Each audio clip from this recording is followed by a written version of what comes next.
আজকে আমরা আলোচনা করব এমন 10টা কাজ নিয়ে, যে 10টা কাজ আপনি আপনার ফ্রি টাইমে কিংবা অবসর সময়ে করতে পারেন। এই কাজগুলো করলে আপনি প্রোডাক্টিভ হবেন, আপনার লাইফের স্ট্রেস কমে আসবে, you will feel more satisfied এবং এটা আপনাকে মোর হ্যাপি করবে। প্রথম যে কাজটা আমরা করতে পারি সেটা হচ্ছে নতুন কোনো স্কিলকে আমরা সফট লার্নিং করতে পারি। এখন আপনি হয়তো ভাবছেন সফট লার্নিং জিনিসটা কি। দেখুন, লার্নিংকে আমি দুই ভাগে চিন্তা করি, একটা হচ্ছে সফট লার্নিং আর একটা হচ্ছে হার্ড লার্নিং। উদাহরণ দিয়ে যদি বলি, ধরুন আপনি ইংলিশ শেখার চেষ্টা করছেন, আপনি ইংলিশে ভোকাবুলারি মুখস্থ করছেন, সেটা হার্ড লার্নিংয়ের একটা উদাহরণ। কিন্তু আপনি আপনার অবসর সময়ে আপনি ইংলিশে কথা বলা প্র্যাকটিস করছেন আয়নার সামনে দাঁড়িয়ে, অথবা একটা ম্যাগাজিন পড়ছেন, অথবা একটা আর্টিকেল পড়ছেন ইংলিশে, অথবা একটা মুভির ক্লিপ দেখছেন যেখান থেকে আপনি আপনার লিসেনিংটাকে ইমপ্রুভ করার চেষ্টা করছেন। These are example of soft learning. এখন কেন আমি অবসর সময় সফট লার্নিংয়ের কথা বলছি? কারণ we are talking about your অবসর সময় বা ফ্রি টাইম। ফ্রি টাইমেও যদি আপনি হার্ড লার্নিংয়ে চলে যান তাহলে এটাকে তো আসলে ফ্রি টাইম মনে হচ্ছে না, এটা অবসর সময় মনে হচ্ছে না। অবসর সময় যেহেতু আপনি কাজ করবেন সেহেতু সফটভাবে কোনো কিছু শেখার চেষ্টা করবেন। একইভাবে আপনি আপনার কমিউনিকেশন স্কিল ইমপ্রুভ করতে পারেন। একইভাবে আপনি আপনার কোডিং স্কিল, ফর এক্সাম্পল আপনি কোড শিখছেন, কিন্তু এই সময়টাতে আপনি কম্পিউটারের সামনে না বসে হয়তো মোবাইলে কোডিং রিলেটেড অনেক গেম রয়েছে, সেই গেমগুলো খেলে দেখতে পারেন, যেটা আপনাকে ওভারঅল আপনার স্কিলটাকে ইমপ্রুভ করবে। এরপরে যে কাজটা আমরা করতে পারি সেটা হচ্ছে আমরা জার্নাল রাইট করতে পারি। না, সায়েন্টিফিক জার্নালের কথা আমি বলছি না। জার্নাল রাইটিং বলতে আমরা আগে যেটা ডায়েরি লেখা বলতাম, অর্থাৎ নিজের জন্য কিছু লেখা, সেইটাকে বোঝাচ্ছি। দেখুন, সোশ্যাল মিডিয়া আসার আগে মানুষজন কিন্তু ডায়েরি লিখতো এবং সেই ডায়েরি যদি কেউ পড়ে ফেলতো আমরা খুব মাইন্ড করতাম যে কেন আমার লেখা পড়ে ফেলেছো।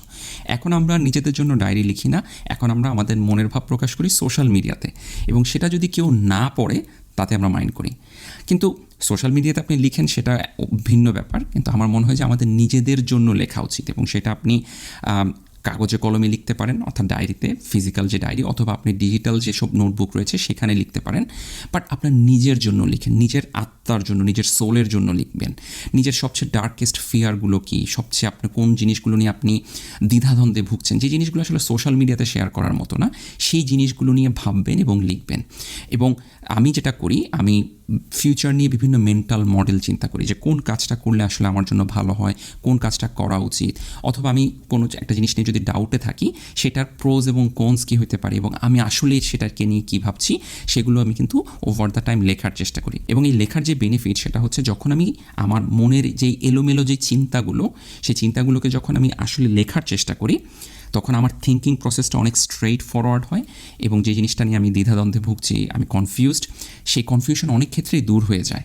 এবং ওভার দ্য টাইম, আজ থেকে 2 বছর পরে যখন আপনি খুলে আজকে দিনের আপনার অনুভূতি কী ছিল, একটা ঘটনা ঘটেছে আপনার সাথে, সেটা আপনি আসলে কীভাবে ম্যানেজ করেছেন, কীভাবে কষ্ট পেয়েছেন, বা কীভাবে আপনি সেটাকে ওভারকাম করেছেন, এই জিনিসগুলো যখন পড়বেন না, সে আপনার নিজেরই ভাল লাগবে। নিজের জীবনের গল্পটা আপনি লেখার চেষ্টা করবেন নিজের জন্য। এরপরের যে কাজটা নিয়ে কথা বলবো সেটা হচ্ছে অন্য কারোর জন্য কেয়ার করা।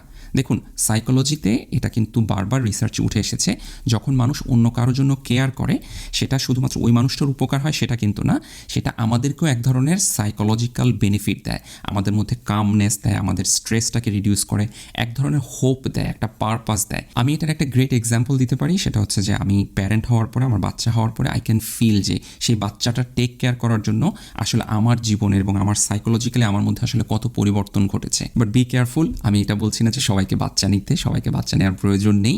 আপনি বাচ্চা কেন, আপনি আপনার গ্র্যান্ড প্যারেন্টসকে টেক কেয়ার করেন, আপনার ছোটো কাজিন যদি থাকে তাকে টেক কেয়ার করতে পারেন। কোনো কিছুই যদি আপনি না পারেন, আপনার পড়ার টেবিলে অথবা অফিসের ডেস্কে একটা গাছ রাখুন, সেই গাছটাকে টেক কেয়ার করার চেষ্টা করুন, দেখবেন সেটার মধ্যেও না এক ধরনের আপনি স্যাটিসফ্যাকশন খুঁজে পাবেন। এরপরের কাজটাও কিন্তু আগেরটার সাথে রিলেটেড, সেটা হচ্ছে আপনি আপনার অবসর সময়ে আপনার প্রিয়জনদেরকে কল দেওয়ার চেষ্টা করবেন। দেখুন, সোশ্যাল মিডিয়াতে আমরা আমাদের ফ্রেন্ডদের, আমাদের ফ্যামিলিদের প্রতিনিয়ত স্ট্যাটাস আপডেট দেখছি, ছবি দেখছি, কে কোথায় রেস্টুরেন্টে খেতে যাচ্ছে সেটা দেখছি, এবং সেখানে লাইক কমেন্ট দিয়ে আমরা পাশে আছি। কিন্তু এই পাশে থাকা কিন্তু আসলে পাশে থাকা না, এর থেকে অনেক বেশি ইম্পর্টেন্ট হচ্ছে আপনি যদি আপনার ফোনটা নিয়ে কাউকে ফোন দিয়ে কথা বলেন, কেমন আছেন, বা তার একটা ছবি আপনার খুব ভালো লেগেছে, সেটা কমেন্টে ইউ আর লুকিং গর্জিয়াস এটা না লিখে তাকে ফোন দিয়ে বলেন যে তোমাকে ওই ছবিটাতে খুব ভালো লেগেছে। এবং এটার ডিফারেন্সটা অন্যরকম, এটা শুধুমাত্র তাকে হ্যাপি করবে সেটা না, এটা আপনাকে অনেক বেশি স্যাটিসফাইড করবে। এবং অবভিয়াসলি আপনি যখন কাউকে ফোন করে এই কথাটা বলবেন, কথা তো আর সেখানে থেমে থাকবে না, কথা তখন আরও অনেক দূর আগাবে, এবং এতে না আমাদের রিলেশনশিপগুলো অনেক মজবুত হবে। দেখুন, আমাদের যে প্রিয়জন যারা আছে তাদের সাথে কিন্তু আমাদের সময়টা অনেক সীমাবদ্ধ, অনেক কম।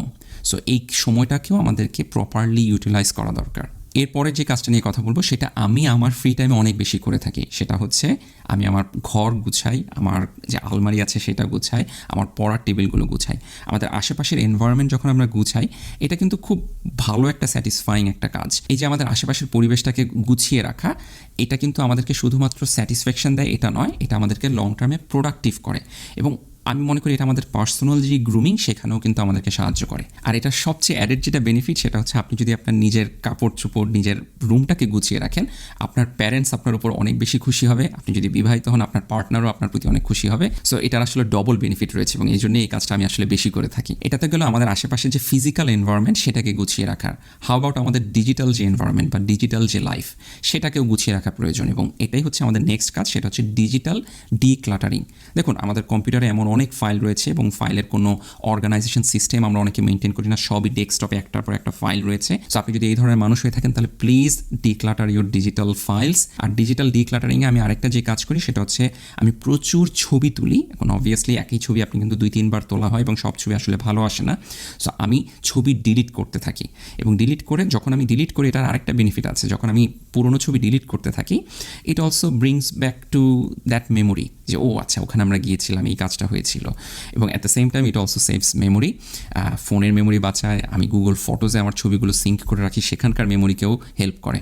So digital decluttering is a very important part of our current life. এর পরের কাজটা আমি আবারও অনেক বেশি করে থাকি, সেটা হচ্ছে আমি আমার হেডফোনে অডিও বুক অথবা কোনো পডকাস্ট শুনে থাকি। এবং আগের যেই দুটো কাজ, অর্থাৎ আমার আশেপাশের রুম গুছানো বা ডেস্ক গুছানো এবং আমার যে ফাইলগুলো ম্যানেজ করা, এই দুটো কাজ যখন আমি করতে থাকি তখন কিন্তু আমি অডিও বুক শুনি, তখন আমি পডকাস্ট শুনি। এবং এটা না আমার মধ্যে তখন একটা খুব ভালো, যে আপনি কাজও করছেন, এটা আপনাকে এক ধরনের স্যাটিসফ্যাকশন দিচ্ছে, সব কিছু ক্লিন হয়ে যাচ্ছে, আবার অ্যাট দ্য সেম টাইম আপনি ভালো কিছু শুনছেন, প্রোডাক্টিভ কিছু শুনছেন, যেখান থেকে আপনি আপনার নলেজ বেসটাকেও বাড়াতে পারছেন। সো আপনি যদি দুটোকে কম্বাইন করেন then it will be excellent for your productivity and your happiness. আমাদের এই লিস্টটা ইনকমপ্লিট থেকে যাবে যদি আমরা নেক্সট কাজটা না বলি, সেটা হচ্ছে বই পড়া। দেখুন, বই পড়ার বেনিফিট নিয়ে কথা বলতে গেলে অন্য আরেকটা ভিডিও করা দরকার, বাট আমরা এমন একটা যুগে বসবাস করি, একজন লেখক তার পুরো জীবনে যে সময়টা স্পেন্ড করেছে একটা জিনিস জানার জন্য, একটা জিনিস বোঝার জন্য বা একটা জিনিস নিয়ে গবেষণা করেছেন, সেটা কিন্তু তিনি তার বইয়ের মাধ্যমে আপনার সামনে প্রেজেন্ট করছেন। এবং আমরা বই পড়ার মাধ্যমে আমরা কিন্তু সেই জিনিসটা জানতে পারি। আপনি যদি ফিকশনাল বই পড়েন, আপনি অন্য একটা জগতে ডুবে যেতে পারেন, এর চেয়ে মজার কী হতে পারে। এবং বই পড়ার আরেকটা অ্যাডেড বেনিফিট হচ্ছে এটা আপনার মেন্টাল জিম হিসেবে কাজ করে, সো দ্যাট এটা আপনার কনসেন্ট্রেশন বিল্ড করতে খুব সাহায্য করে। এরপরে যে কাজটা নিয়ে কথা বলবো সেটাও আমি অনেক বেশি করে থাকি। আমার one of the favourite tasks সেটা হচ্ছে হাঁটা, অর্থাৎ ওয়াকিং। আপনি যদি প্রতিদিন 10,000 স্টেপ হাঁটতে পারেন, সেটার কিন্তু অনেক অনেক হেলথ বেনিফিট রয়েছে, and these are scientifically proven. এটা আপনার হার্টের স্বাস্থ্য ঠিক রাখবে, আপনার ডায়াবেটিসের রিস্ক কমাবে এবং ওভারঅল আপনার লাইফ এক্সপেক্টেন্সি বাড়াবে। সো এর চেয়ে ভালো কী হতে পারে। এবং এই হাঁটার সময় আমি যে কাজটা করি সেটা হচ্ছে আমি অডিও বুক শুনি, আমি পডকাস্ট শুনি, অথবা অনেক সময় আমি জাস্ট ভাবি। কী নিয়ে ভাবি? আমি আমার জীবন নিয়ে ভাবি, অর্থাৎ লাইফের কোনো একটা জিনিস নিয়ে আমি হয়তো ভাবছি, সেটা নিয়ে চিন্তা করি। অনেক সময় যেটা হয় যে আমি রিসার্চ করতে গিয়ে কোনো একটা প্রবলেমে স্টাক হয়ে গিয়েছি, আমার মাথা কোনোভাবেই কাজ করছে না, তখন কিন্তু আমি একটা লং ওয়াকে যাই এবং লং ওয়াকে গিয়ে ওই প্রবলেমটা নিয়ে ভাবতে থাকি।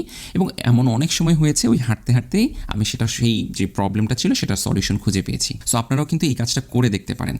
আর হাঁটার সময় আমি আরও একটা কাজ করি, সেটা হচ্ছে ওই যে কিছুক্ষণ আগে বলেছিলাম যে আপনি আপনার বন্ধুবান্ধব এবং প্রিয়জনদেরকে ফোন দিবেন, আমি চেষ্টা করি ওই সময়টায় কাউকে ফোন দিয়ে তার সাথে কথা বলতে। আর আমাদের লিস্টের একদম শেষ যে কাজ সেটা হচ্ছে নিউজ ফলো করা। দেখুন, আমরা সবাই গ্লোবাল সিটিজেন, আমাদের দেশে অনেক কিছু ঘটছে, দেশের বাইরে অনেক কিছু ঘটছে এবং সেইগুলো জিনিস সম্পর্কে জানাটা আমাদের প্রয়োজন একজন আধুনিক এবং স্মার্ট নাগরিক হিসেবে।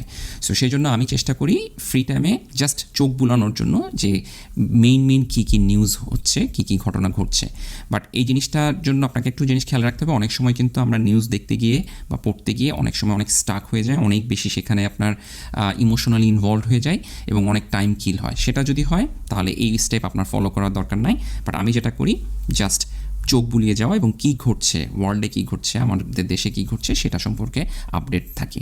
সো এই ছিল 10টা কাজ, যে আমি মনে করি এই কাজগুলো যদি আপনি করতে পারেন, it will make your life more colourful, more satisfying. দেখুন, এখানে কিন্তু শুধু প্রোডাক্টিভিটি নিয়ে কথা হচ্ছে না, এখানে অ্যাট দ্য সেম টাইম কীভাবে আপনি স্যাটিসফ্যাকশন খুঁজে পাবেন, আপনি হ্যাপি হবেন, সেই জিনিসগুলো নিয়ে আলোচনা করা হয়েছে। সো আজ এই পর্যন্ত থাকুক, সবাই ভালো থাকবেন। আসসালামু আলাইকুম।